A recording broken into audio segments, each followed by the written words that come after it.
Eu estou aqui com o Marcelo Bueno, que é tarólogo e também publicitário do Rio de Janeiro. Marcelo, eu gostaria que você nos contasse um pouco da sua trajetória no tarô. Eu estou no tarô já tem uns 24, 26 anos, eu não tenho certeza agora. Na verdade, quando eu era pequena, minha mãe gostava muito de frequentar cartomantes, e cartomantes, falo qualquer um que manipule com carta, né? Não especificamente tarô.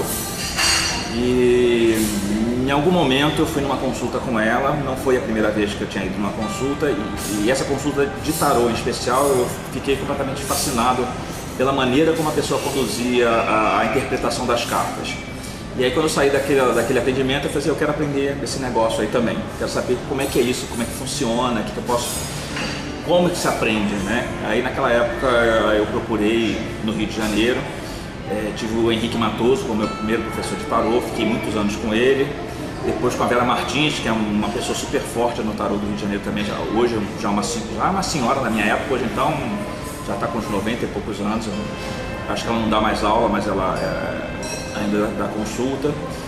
E fui seguindo, porque na verdade eu fiz uma evolução natural, num primeiro momento trabalhando com tarô só para um hobby, que é o tarô acabou me levando para outros conhecimentos, outras áreas de estudo, porque uma coisa foi meio que amarrando com a outra, sendo que no momento da minha vida eu fui cobrado, porque assim, esse conhecimento não estava sendo colocado à minha disposição para ser hobby, né? Eu recebi o conhecimento para passar o conhecimento.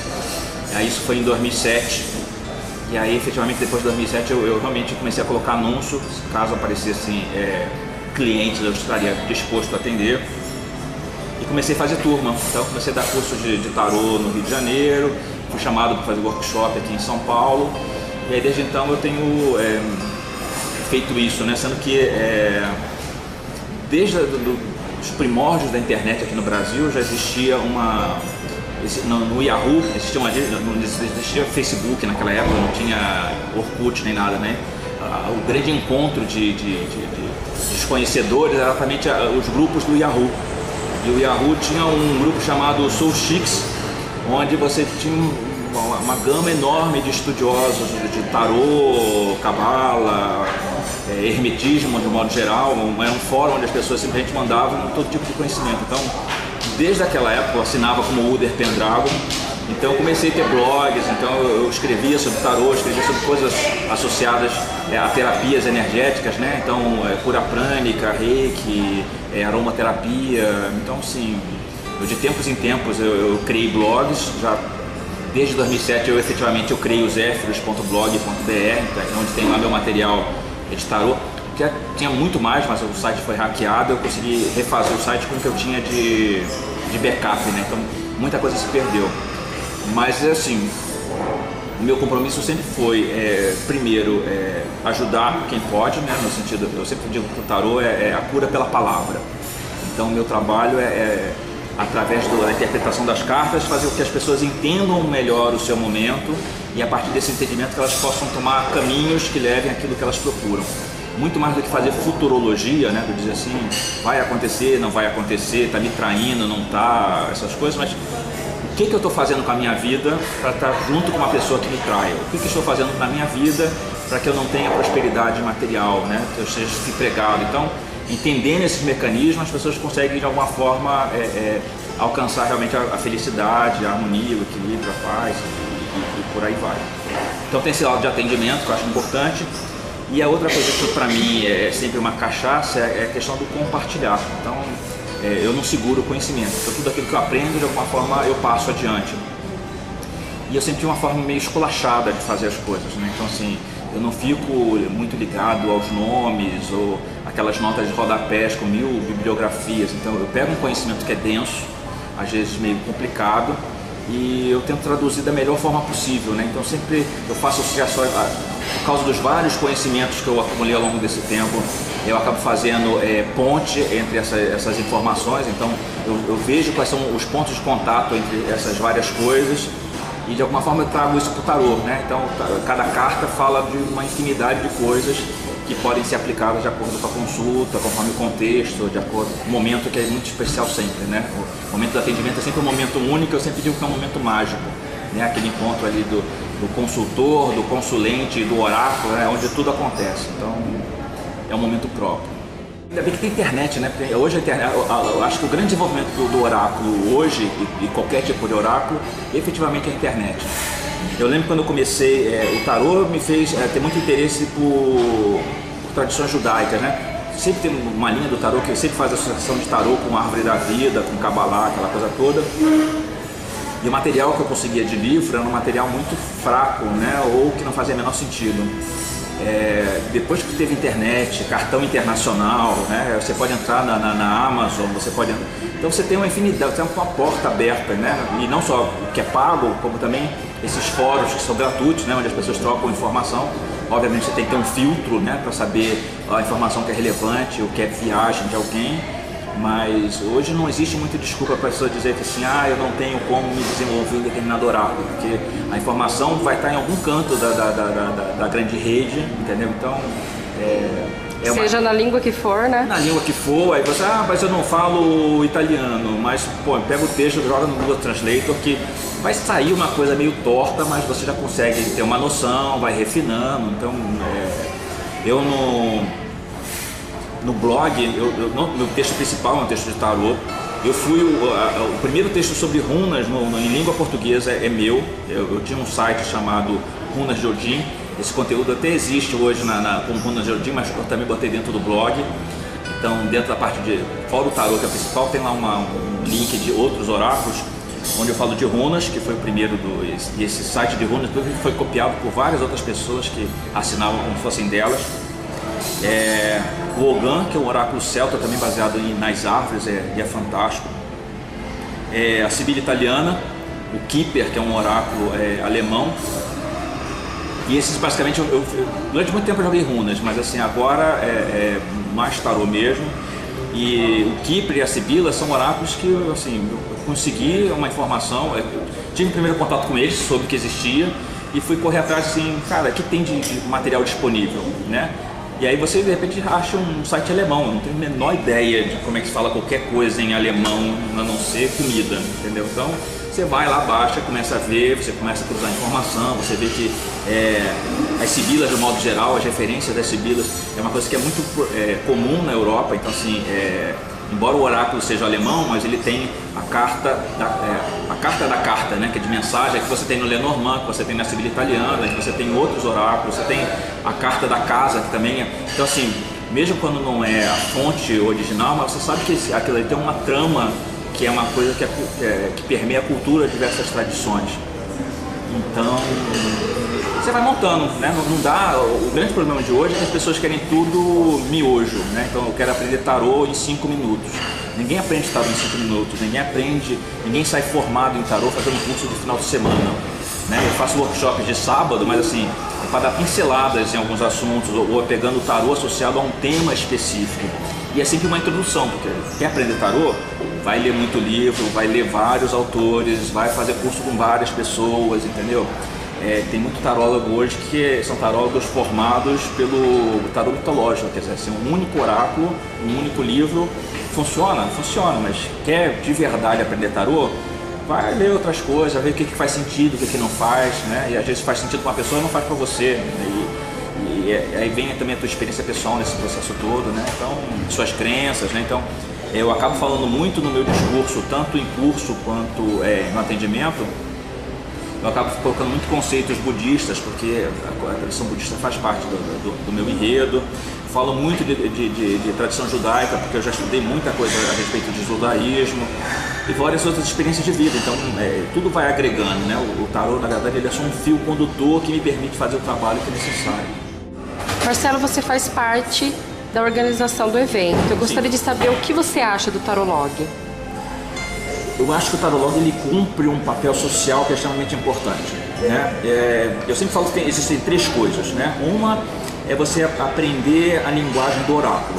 Então eu entendo o que significa o louco, eu entendo o que significa a torre, eu entendo a combinação da torre com qualquer outra carta, eu conheço a mandala astrológica, eu conheço o tabuleiro, então isso é a parte técnica, isso é conteúdo específico.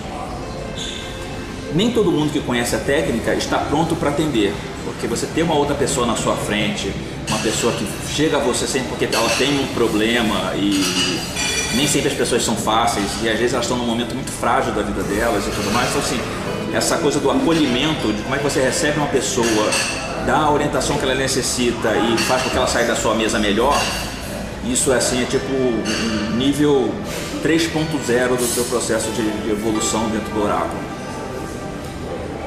E aí você sabe fazer o atendimento presencial, e aí você tem um atendimento oracular feito de forma digital, né? O atendimento à distância. Você não está vendo a pessoa do outro lado do computador, você às vezes só troca a informação com a pessoa através de um texto do Skype, um texto do Messenger, qualquer da vida.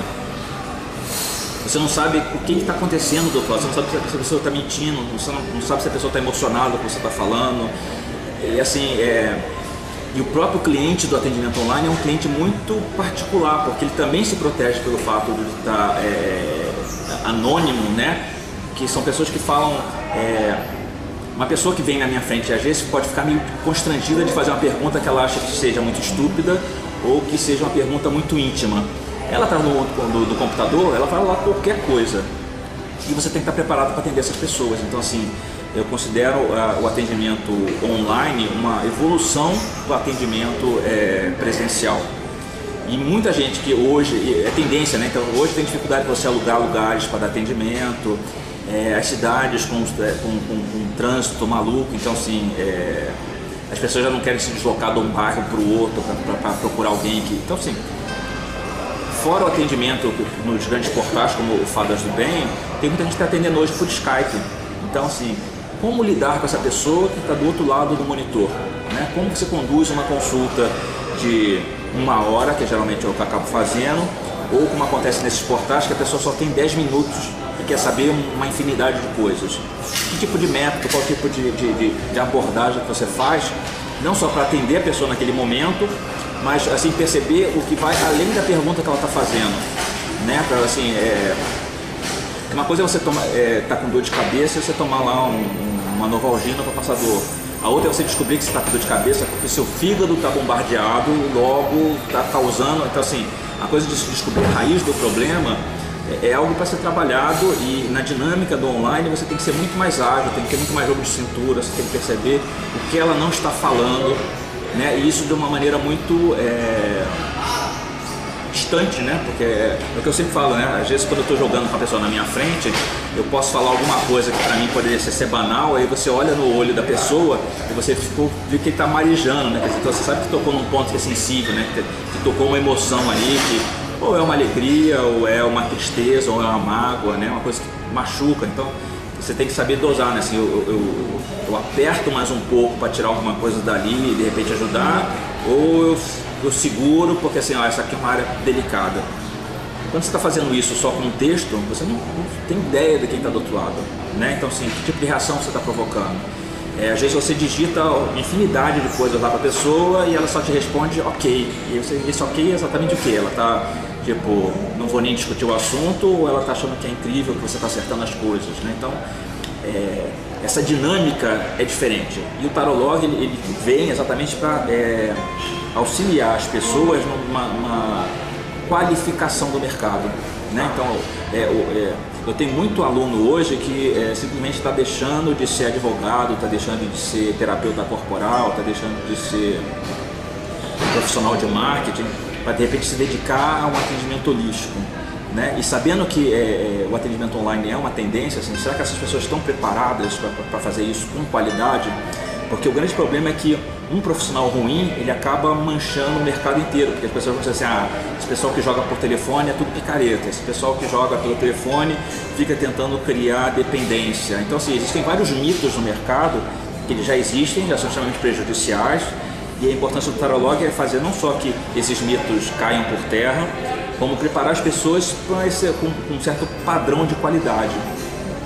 A outra coisa que é muito importante do Tarolog é porque o atendimento oracular online é um atendimento solitário. Então, assim, é a pessoa dentro de casa, com o computador na sua frente e conversando com trocentos clientes ao longo de um dia. A experiência bacana do ano passado foi que quando alguém falava lá a sua própria desgraça, né, do tipo assim, puxa, mas eu tenho a cliente que eu já falei para ela hoje que sei lá, o namorado não vai ligar para ela, o namorado não vai voltar e no dia seguinte ela me liga de novo fazendo a mesma pergunta. Aí as pessoas pensam, mas comigo também acontece isso, comigo também acontece. Então, essa coisa das pessoas ficarem mais confortáveis, do tipo, não é só comigo, né? E como é que cada um reage, né? Porque de repente alguém tem uma solução. Quando isso acontece, manda a pessoa fazer uma novena, ou peça a pessoa tomar uma água com açúcar, ou rezar, assim, uma coisa legal, que essa pessoa não está fazendo nada demais, mas de repente você está atenuando a ansiedade daquela pessoa de uma maneira bacana, né? Então, que não adianta, você vai tirar outro jogo, você jogou ontem, vai jogar hoje, vai dizer o que de diferente. Então, como é que entra a questão do aconselhamento e como é que cada um lida com isso? Então, tem gente que não suporta, tem gente que lida muito bem. Ano passado a gente teve uma palestra muito bacana que falava sobre atenda o seu cliente como se sempre fosse a primeira vez, né? E eu mesmo cheguei a fazer uma intervenção no ano passado falando disso, né? Que às vezes você vai cortar cabelo com alguém, vai no salão pela primeira vez e a pessoa te trata super bem, né? Traz café, traz água, faz massagem nas suas costas, né? É super atencioso no seu corte, quer saber como é que você quer. E às vezes você, sei lá, a 10ª vez que você vai no salão, o cara mal fala com você, corta de qualquer maneira, porque ele acha que você já é um cliente cativo. No online, você está toda consulta, você tem um risco de você nunca mais ver aquele cliente, porque se você fala alguma coisa que ele não quer, ou se você erra no seu atendimento, ele não te procura mais. Se ele tem um portal, ele simplesmente tem outros 30 operadores à disposição no mesmo horário que você. Então, como é que você consegue passar credibilidade do seu trabalho? Como é que você consegue ajudar esse cliente, mesmo quando você aperta os parafusos que não deve, né? Porque não dá para você simplesmente ficar fazendo papel de poliana, né? Então a gente diz, olha, o erro é seu mesmo, né? Eu adoro quando algumas clientes, eu estou falando cliente como se fosse mulher, mas isso acontece com homem também, né? Então assim, eu estou apaixonado pela Maria, ou estou apaixonado pelo José, enfim. E eu quero saber como é que está essa situação. Aí você faz um jogo de relacionamento, onde você vê como é que está cada um dentro da relação. Aí você vê que a outra pessoa está até receptiva para que alguma coisa aconteça, mas a pessoa que está na minha frente, eu digo que ela não tem paixão, ela tem cisma, né? Então ela simplesmente cismou com aquela pessoa naquele momento. E o meu papel naquela hora é falar, olha, você não sente nada por essa pessoa, né? Você simplesmente cismou porque você está carente, você cismou porque simplesmente, sei lá, às vezes é só tesão, mas não é. A pessoa cria já uma história do tipo, viveremos felizes para sempre. Assim, não, cai na real. Você reavalia seus sentimentos, porque pelo jogo que está mostrando aqui, eles não são tão nobres, não são tão elevados, não serão tão duradouros quanto você imagina. Então assim, não é o que a pessoa quer ouvir, porque ela espera que o tarólogo vai dizer que senão ele vai ligar para você, vocês serão felizes, vocês terão 15 filhos e tudo mais, e você está jogando água ali naquela fogueira, mas é o seu papel orientar, você não pode enganar o cliente. E isso faz parte, mas ela tem que sentir que você está falando isso com seriedade, comprar a sua ideia e ver que o conselho serviu para alguma coisa, porque depois daquele dia ela percebeu que não era bem aquilo, ela estava cismada com o João e putz, tinha lá o José que estava dando mole, é uma pessoa 1000 vezes melhor do que o João, e ela não estava receptiva para isso. Então nosso trabalho é esse, né? É abrir consciência, né? Fazer com que as pessoas se entendam melhor, se compreendam e possam permitir que a magia do universo aconteça na vida delas. Como que você vê os desafios do tarô agora no século XXI? Acho que cada vez mais aumenta o número de pessoas interessadas pelo tarô e pelos oráculos de modo geral, né? Nós estamos vivendo hoje uma grande moda do Lenormand. Lenormand era um oráculo que era meio que colocado à margem do contexto oracular, porque era coisa do pessoal que é muito sem cultura, o pessoal que é ligado a uma linha cigana, aquela coisa toda, e o tarô é coisa de intelectual. Não, hoje você tem na Europa e nos Estados Unidos, você tem vários estudiosos famosos se dedicando ao estudo do Lenormand, resgatando a história do Lenormand e por aí vai. E assim, existe muito mais gente trabalhando com oráculo, mas ao mesmo tempo pessoas que se dedicam muito menos tempo para estudá-lo com profundidade. Então você tem uma gama enorme de pessoas, mas com conhecimento que não é como era há alguns anos atrás, em que as pessoas se debruçavam mais sobre essas ferramentas. Então a gente tem que ter muito cuidado para de que forma a gente mantém a tradição, né? Porque a gente sempre corre o risco da coisa se deteriorar e virar um esquizoterismo de um modo geral, né? Porque as pessoas já começam existe uma coisa meio de vaidade, onde todo mundo resolve criar a sua assinatura pessoal, né? Agora há pouco ele estava conversando sobre o Reiki. né? O Reiki começou lá como o trabalho do Zui, então ele tinha todo um formato, tinha os símbolos próprios. Aí daqui a pouco você começa a ter um Reiki cabalístico, você tem um Reiki xamânico, você tem um Reiki dos orixás, você tem um Reiki interplanetário, quer dizer, as pessoas vão deturpando, então se isso de repente surta geral, em algum momento as pessoas não vão lembrar do Reiki original do Zui, né? E você tem várias coisas esquisitas que você não sabe exatamente até que ponto existe algo que é real e até que ponto não existe simplesmente um marketing de alguém que resolveu colocar a cereja do sorvete, entendeu? Então eu tiro a assinatura daquela pessoa, eu coloco a minha assinatura e eu crio alguma coisa que de repente não tenha a mesma ligação com uma egrégora, né? Com uma raiz espiritual, qualquer coisa nesse sentido. Bom, eu termino por aqui com você, Marcelo, agradeço.